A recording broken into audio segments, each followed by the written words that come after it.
Ustedes me indican si tienen alguna duda o cuestiones como esas, por favor. No, señor. Muy bien, muchas gracias. Entonces les decía, de hecho, el día de ayer ya habíamos comenzado a leer. Recuerdo que ya algunos, ¿verdad?, habían leído, entonces por eso les digo, yo no quiero cansarlos ni agobiarlos. Aparte de que son 2 periodos, ¿verdad?, de lenguaje, y ya por último, definitivamente siento que no está bien dosificado ni estructurado el programa, pero más sin embargo, igual vamos a sacarlo, ¿verdad?, avante. Y vuelvo a repetir, nosotros ya habíamos, empezado a hablar sobre algunos elementos, algunos ya habían leído, entonces lo que vamos a hacer es continuar con esta situación, por favor. Ya recuerdo que algunos ya habían leído algunas, partes de lo que era, por ejemplo, la lectura. Entonces, ahorita voy a ubicar y voy a ir llamando, para que podamos continuar con nuestras actividades, por favor. Y en el próximo periodo, les vuelvo a repetir, voy a dejarlos que ustedes trabajen las tareas que tengan pendientes, por favor, para poderlo llevar a cabo.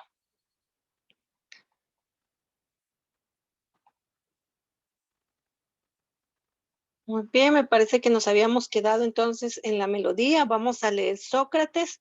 Este material que vamos a leer corresponde a filosofía y ya aparece en pantalla. Entonces, por favor, voy a pedirle favor a Berly que pueda leer Sócrates, por favor.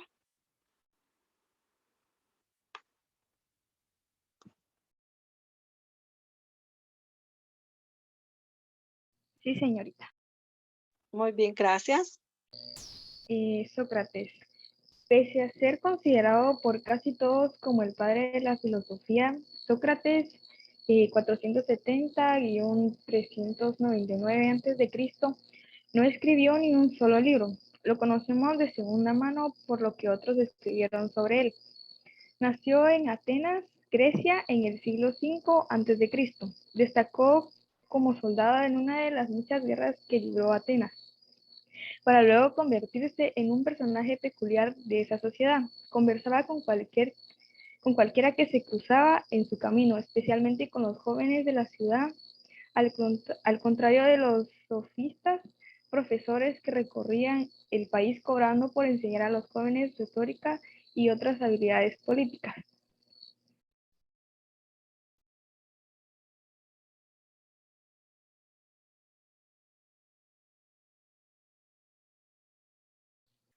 Él lo hacía gratis y lo que es aún más importante, aseguraba no tener nada que enseñar a los demás. Sócrates decía no saber nada, de forma que si se consideraba más sabio que otros era únicamente por su consciente de su ignorancia. Casi todo lo que sabemos sobre él se lo debemos a uno de sus mejores discípulos, Platón, H. 227-347 a.C. Muchos expertos creen que algunos de los primeros diálogos platónicos constituyen la representación más exacta del Sócrates histórico y de su forma de concebir la filosofía. En estos diálogos, por lo general, Sócrates se encara a un conciudadano que decide conocer algo, por ejemplo, la naturaleza de la justicia, demostrándole a continuación que en realidad no sabe nada. Sócrates fue juzgado en 399 a.C. por corromper a los jóvenes ateístas aten, atenienses con sus enseñanzas. Durante este proceso que Platón inmortalizó en su diálogo Apología, el filósofo hizo su famosa aseveración de que la existencia no vale la pena si no es para cuestionarla. Se declaró inocente, pero fue condenado a muerte. Se le obligó a ingerir cicuta. Pasó sus últimas horas hablando de la filosofía con sus amigos y admiradores. Unas conversaciones que Platón registró de una forma conmovedora en su diálogo Pedón.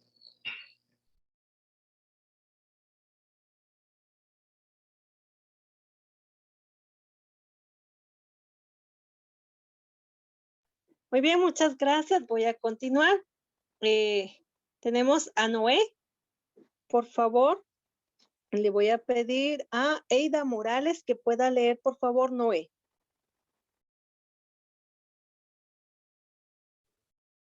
Noé es el protagonista de la historia del Génesis sobre el diluvio universal. Dios examinó su creación y se enfureció por los pecados de los hombres. Se arrepintió de haberlos creado y decidió destruirlos. Sin embargo, antes de hacerlo, se fijó en Noé.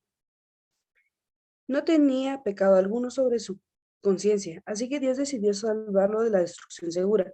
Así que le comunicó que en el plazo de una semana haría que lloviera durante 40 días y 40 noches, provocando una terrible y formidable inundación. Lo instó a construir un arca lo suficientemente grande como para meter en ella a su mujer, sus 3 hijos y las esposas de estos, así como una pareja, un macho y una hembra, de todos los animales existentes. De esta forma, Noé podría repoblar el planeta. Noé siguió las instrucciones de Dios, cargando a su familia y los animales en el arca. Después de 40 días de lluvia, el cielo se despejó, pero la tierra continuó sumergida en las aguas. Para averiguar si había bajado el nivel de la inundación, abrió una ventana del arca y envió una paloma. Por fin, tras 150 días navegando y otros 100 confinado en el monte Ararat, la tierra se secó lo suficiente como para iniciar el proceso de restauración. Noé vació el arca permitiendo a los animales que salieran.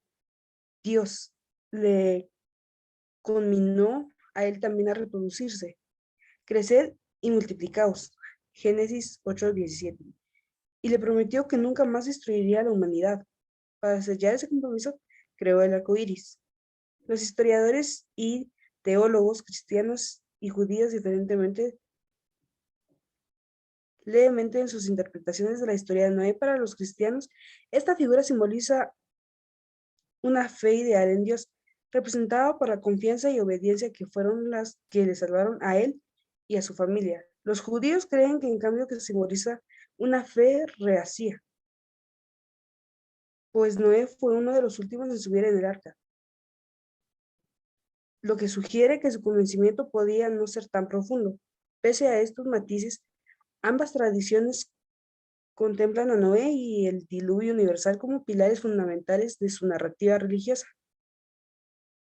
Otros datos de interés. 1. La historia de Noé incluye la primera mención al villano en la Biblia. 2. Tras el diluvio, Noé se emborracha y sus hijos lo encuentran desnudo. 3. La orden de creced y multiplicaos se la da Dios también a Adán y Eva, Génesis 1:28, y a Jacob, Génesis 35:11. Muy bien, muchas gracias. Vamos a continuar. Le corresponde al compañero Giovanni Orozco.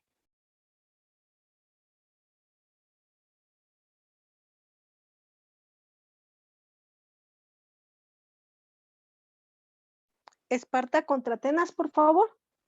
Esparta contra Atenas, la batalla por el mundo antiguo. Esparta, una pequeña ciudad en las agrestes montañas del sur de Grecia, contaba con el ejército más temido del mundo antiguo. Los soldados espartanos, endurecidos por un entrenamiento demoledor que se iniciaba desde la cuna, nunca perdieron una batalla en los sangrientos conflictos que surgían por doquier entre las pequeñas ciudades, estado de la antigua Grecia. Para construir tan notable ejército, los ancianos espartanos revisaban a todos los recién nacidos en busca de deformidades o signos de debilidad. Aquellos bebés que no daban muestras de poder convertirse en robustos soldados eran arrojados al fondo de un barranco. A aquellos que se pasaban el examen les esperaban un entrenamiento cruel e implacable. El historiador y ensayista griego Plutarco dejó escrito que para muchos soldados espartanos acudir a la batalla era un descanso. Para ellos, La guerra en sí misma supone unas vacaciones con las que descansar de su durísimo entrenamiento.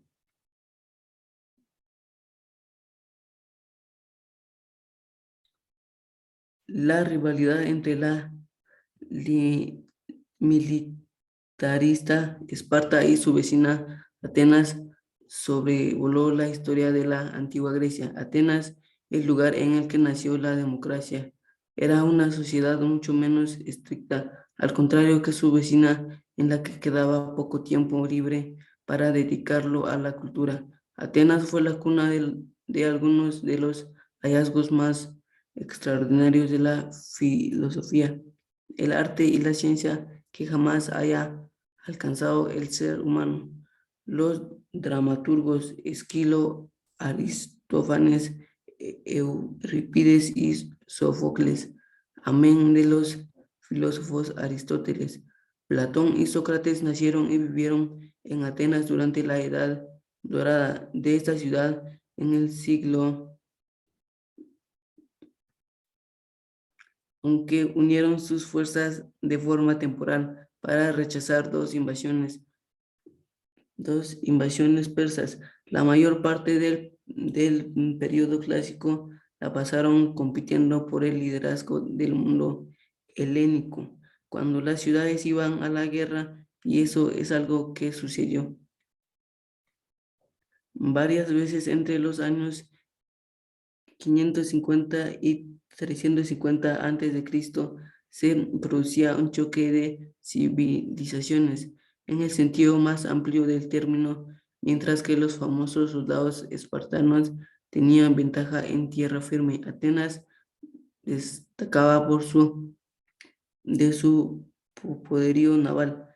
Esa rivalidad acabó de forma abrupta cuando Filipo de Macedonia lanzó una invasión por el norte y las estado griegas fueron absorbidas por un imperio que él y luego su hijo Alejandro Magno extenderían sobre la mayor parte de Grecia y Asia.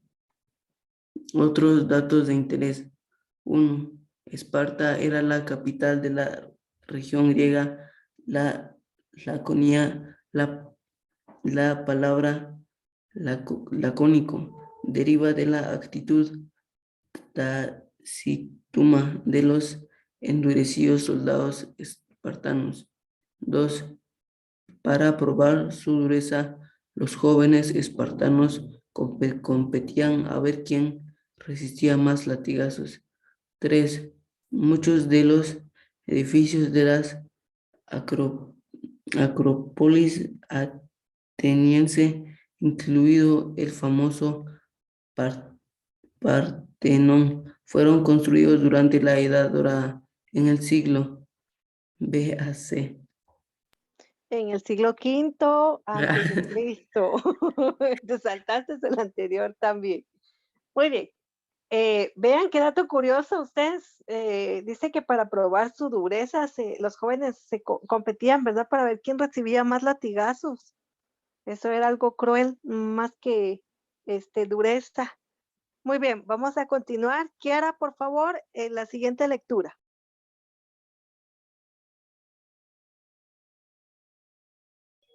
El Renacimiento de Harlem. El Renacimiento de Harlem, bautizado originalmente como Nuevo Movimiento Negro, consistió en un florecimiento de la literatura y el arte afroamericano en el barrio neoyorquino de Harlem, allá por los años 20 y principios de los 30 del siglo XX. Las bases de este renacimiento las pusieron los millones de negros sureños recién liberados de la esclavitud y que sufrieron también la dureza de la reconstrucción a principios del siglo XIX. Emigraron a Nueva York y a otras ciudades del norte. Un éxodo que se conoce como la Gran Migración para cuando acabó la Primera Guerra Mundial. Una comunidad negra pobre pero culturalmente vibrante había echado raíces ya en Harlem. Gran parte de los cimientos del renacimiento de Harlem la puso el historiador y sociólogo afroamericano W.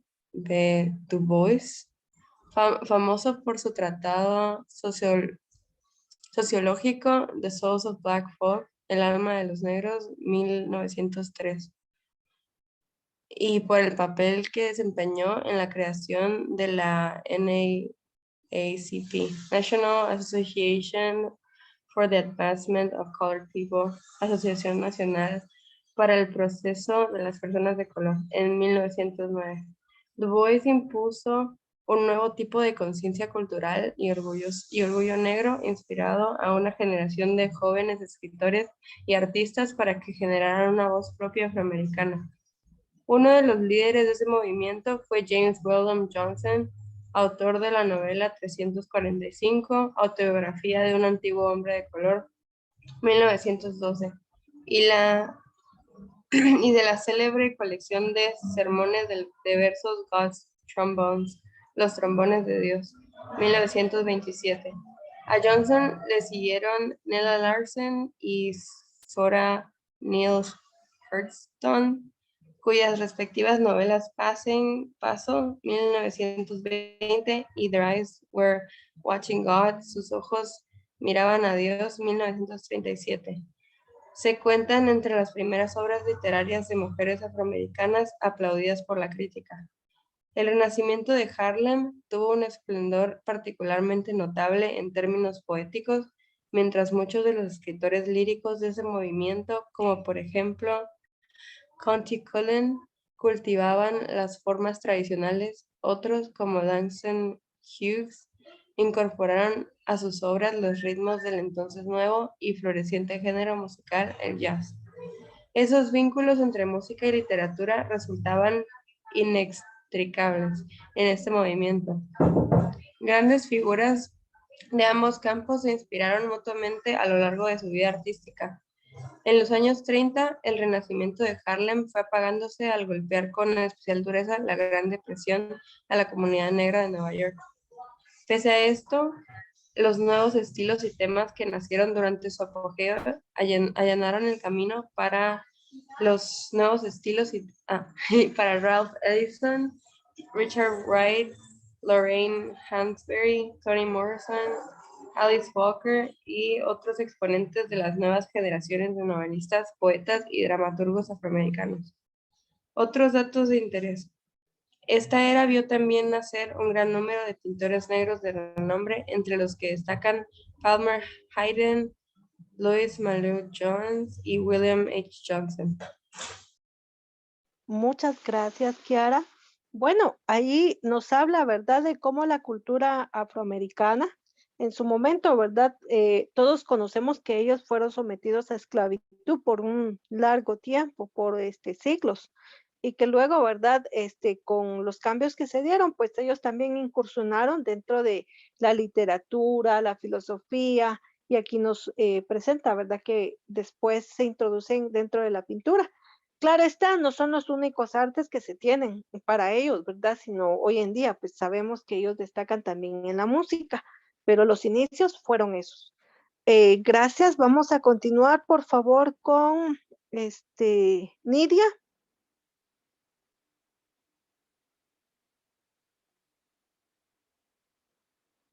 Vamos a hablar sobre las artes plásticas y tenemos acá nuestro tema, el Partenón.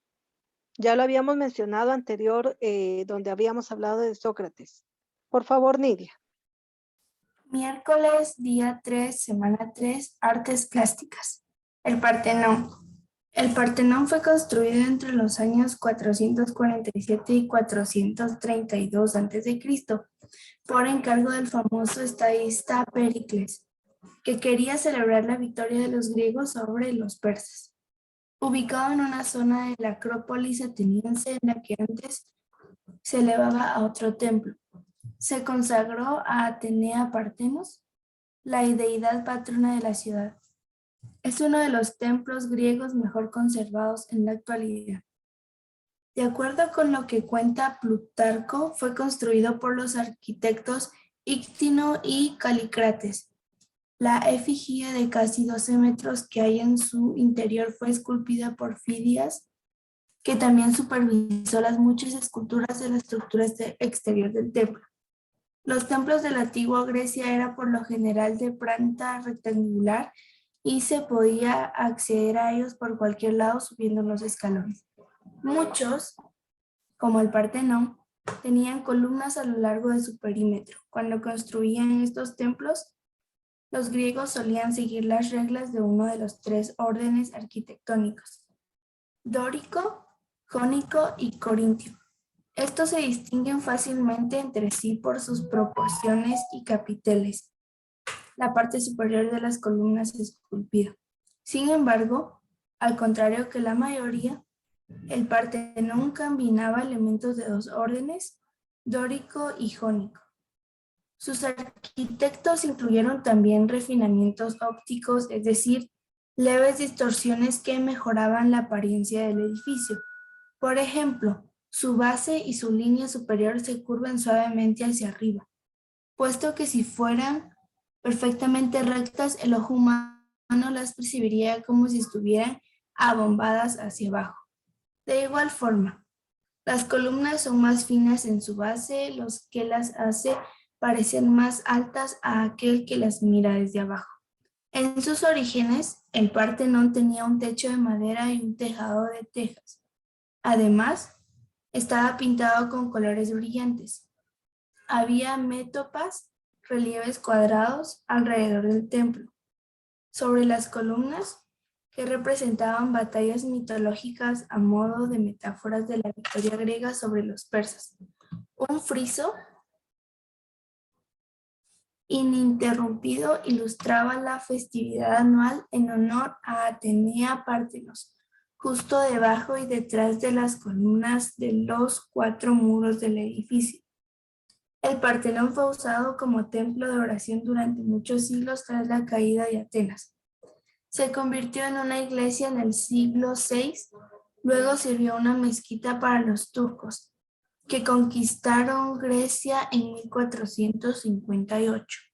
En 1687, durante una batalla, un proyectil veneciano golpeó una barraca de pólvora de los turcos y destruyó gran parte del edificio. En 1801, Lord Elgin, embajador británico de la corte otomana de Estambul, obtuvo permiso para llevarse las esculturas mejor conservadas del Partenón al Reino Unido, donde terminó por vendérselas al gobierno de ese país. Hoy en día se pueden ver en el Museo Británico, pese a los esfuerzos de las autoridades griegas para lograr su devolución.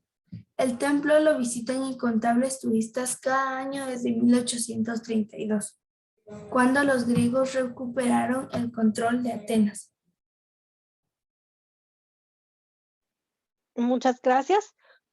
Acá hay una pequeña imagen, ¿verdad? De lo que es el Partenón. Aquí, si alguien es de Quetzaltenango, solo para hacer mención, puede, por ejemplo, imaginarse este aspecto del Teatro Municipal, de la Casa de la Cultura, la fachada que tiene, por ejemplo, la municipalidad o el templo a Minerva. Estos edificios, ¿verdad? Por ejemplo, las columnas son estructuradas forma ovoide. Tienen, por ejemplo, en la parte superior muchos elementos, por eso es de que se habla del dórico, del jónico, en los fustes o los elementos que decoran como tal, son todo este arte que presenta. Y también, ¿verdad? Los tallados que tienen, que hacen las representaciones, en su mayoría, hacen representaciones de batallas y victorias que tuvieron, por ejemplo, los antiguos griegos. Por eso es un edificio, ¿verdad? Emblemático para ellos como tal. Aunque no es tan visible, ¿verdad? A través de la imagen, pues yo trato de darles una imagen de cómo realmente se puede visualizar, ¿verdad? Este edificio como tal. Vamos a continuar. Le voy a pedir favor a el compañero Pablo que lea la siguiente. El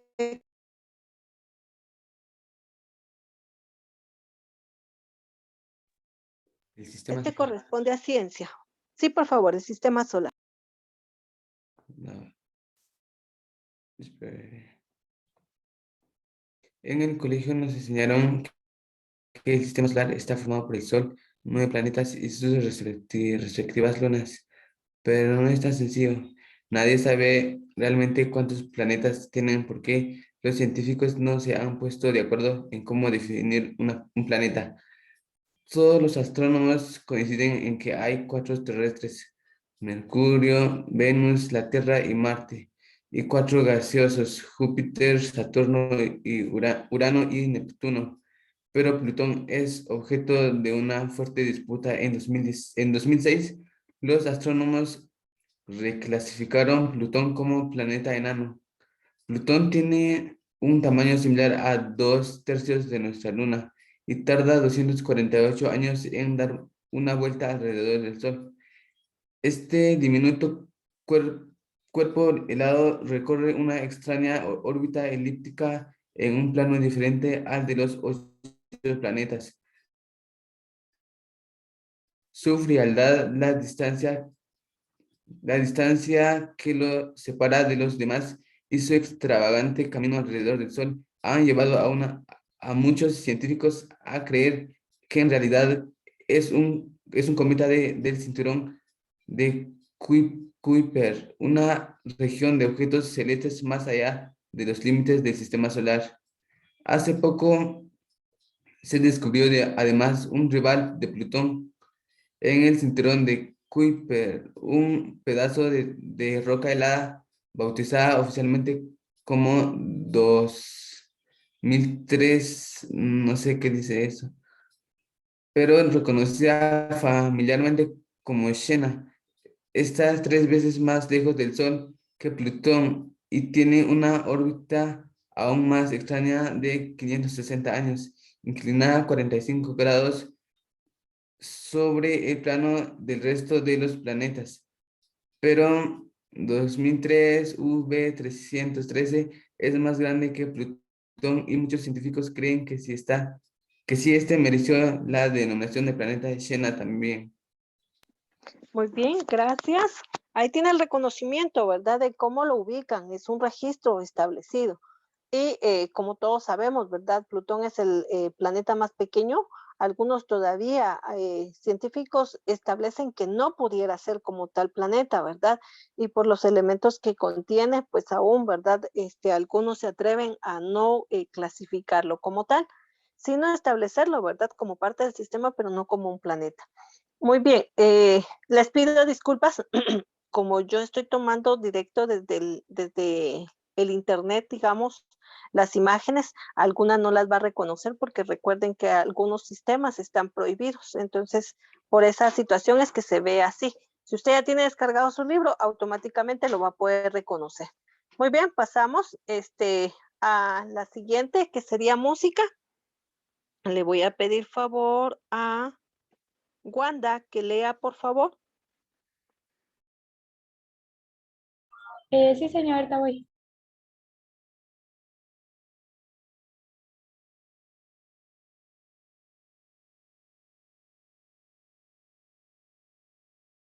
La armonía. Puede que el origen de la música sea la melodía, pero es la armonía la que le da color. Este término se refiere al sonido de dos o más notas al mismo tiempo. Sin embargo, sus mecanismos son vastos y complicados. Tanto es así que muchos estudiosos han empleado gran parte de sus carreras analizándolos. A la distancia entre dos notas se le conoce como intervalo y se expresa numéricamente. Por ejemplo, el trecho entre la y mi es un intervalo de quinta. La música polifónica más antigua fue escrita en la Edad Media. En esa época los compositores preferían el sonido apagado del intervalo de cuarta, por ejemplo, de do a fa o de re a sol. Así pues, las melodías vendrían seguidas por una línea armónica paralela de cuarta o de quinta por debajo. Sin embargo, en el Renacimiento la unidad principal de la armonía fue la traida y lo siguió siendo durante siglos. De hecho, aún lo es en muchos tipos de música. Las triadas son acordes con combinaciones de tres o más notas quedos en un intervalo de tercera, por ejemplo, de mi a sol o de si a re. El intervalo preciso para formar un acorde es el que otorga la cualidad de mayor, de sonido brillante y alegre, o menor, oscuro y triste. Las notas que forman la triada también pueden ser ordenadas de otra forma para crear una versión, otra de las herramientas empleadas para variar una armonía. La armonía tiene muchas funciones. Viste una pieza musical, le da profundidad, repite o complementa la línea melódica o simplemente ofrece un acompañamiento asentado por debajo de la melodía. A la armonía que gusta al oído o parece estable o descansada se le conoce como consonancia, mientras que a la que suena discordante, extraña o inestable se le llama disonancia. Sin la estabilidad temporal de las disonancias, la música tonal sería aburrida, de igual forma que sin la estabilidad de la consonancia resultaría poco satisfactoria. El concepto de consonante o agradable para nuestros oídos se ha ido ampliando a lo largo de la historia musical, hasta el punto de que sea debate ahora incluso si la consonancia es fundamental. Otro dato de interés. Johann Sebastian Bach fue famoso como autor de armonías geniales dentro de sus obras corales. Ya en el siglo XX, las piezas de Claude Debussy se basan en armonías exuberantes y siempre cambiantes, más que en melodías. En el siglo IV antes de Cristo, en el siglo VI antes de Cristo, el filósofo Pitágoras creía que las armonías más puras se construían a partir de relaciones matemáticas, como 2 y 1, 3 y 2 y 4 y 3. Formuló esa teoría mientras escuchaba los sonidos de una fragua, en la que se empleaban yunques de diferentes tamaños al mismo tiempo. La palabra armonía proviene del término griego armonía, que significa ajustar o unir. Muy bien, gracias. Y aquí vamos a dar relevancia, ¿verdad? Porque imagínense cómo en un proceso inicial se desarrollaba esto. No había una métrica, no había una forma, no se establecía. Entonces solamente se emitían sonidos por emitirlos. Por eso en algún momento cuando ustedes han escuchado, por ejemplo, de elementos líricos dentro del lenguaje, ustedes han podido entender y comprender que dice que esa forma lírica es un canto y regularmente los cantos son de las victorias que pues en sus hazañas, ¿verdad? Todos los soldados llevaban a cabo. Entonces, si salían victoriosos, ellos cantaban y decían, fui por el camino, por el bosque y maté a 20, 200 personas. O sea, esa era lo único que se tenía como lírico. Y entonces encontrar, por ejemplo, algún sonido que se acoplara y que usted supiera, como hoy en día por ejemplo, se clasifica el jazz, el blues, la marimba, por ejemplo, el sonido de un teclado, de un xilófono, una trompeta, un bombo, etcétera. O sea, son totalmente distintas a lo que nosotros pudiéramos hoy en día conocer, a lo que en realidad se desarrolló. Y por eso es que establece, ¿verdad? Esas formas estructurales que se tuvieron desde un inicio. Ya hoy en día nosotros escuchamos un sinfín de ritmos, ¿verdad? Está la bachata, el reggaetón, la música banda, por ejemplo, la música que canta Bad Bunny, ¿verdad? Que en su momento hasta dicen que él es uno de los grandes escritores que causa gracia, ¿verdad? Para el que le gusta, o sea, igual cada quien con sus gustos y todo, pero entonces vamos a esas partes de cómo se iba estructurando. O sea, son datos muy curiosos, datos relevantes que en algún momento dice uno, o sea, ¿y eso para qué me va a servir? Por eso se llama, ¿verdad? 365 días para poder establecer nuevos conocimientos y datos que vengan a enriquecer nuestro conocimiento como tal. Por favor, vamos a continuar. Whitman con la siguiente.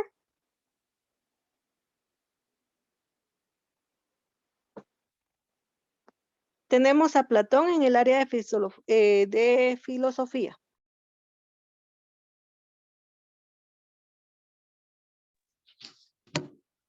Platón nació en Atenas del siglo B en el seno de del siglo V, perdón, en el seno de una familia adinerada. De un joven de su condición se esperaba que estudiara política, pero Platón prefirió seguir los pasos de su mentor Sócrates.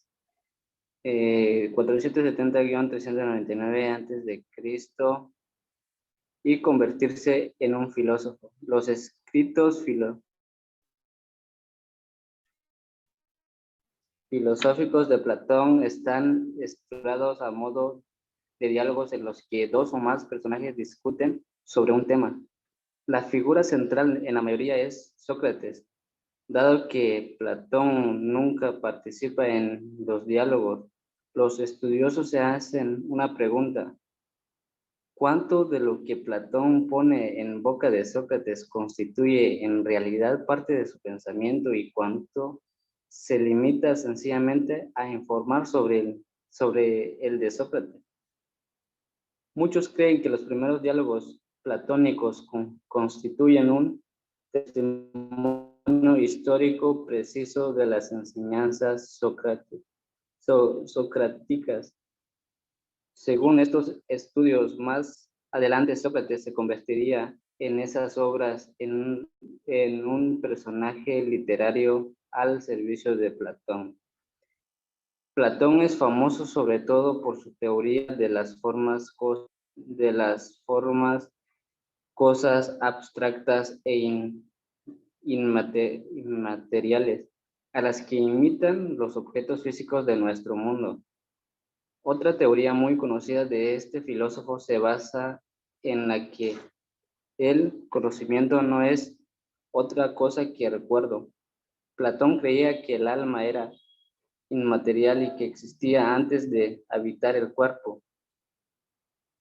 Es en esos momentos previos cuando el alma descubre las formas, cuando aún no se ha visto distraída o limitada por la percepción sensorial. Así, cuando un ser humano conoce algo, se debe a que su alma recuerda lo que sabía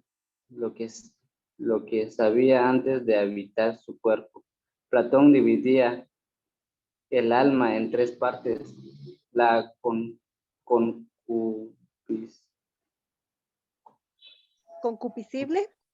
concupiscible, visible, que desea placerse sensoriales como la comida, la bebida o el sexo; la irascible, que busca la gloria y los honores; y la racional, que ansia el conocimiento de las formas. En el diálogo La República, Platón describe lo que necesita un alma para ser justa, dibujando para ello una vasta analogía entre un alma justa y una ciudad justa. Una ciudad totalmente justa es la habitada por tres grupos de ciudadanos que se corresponden en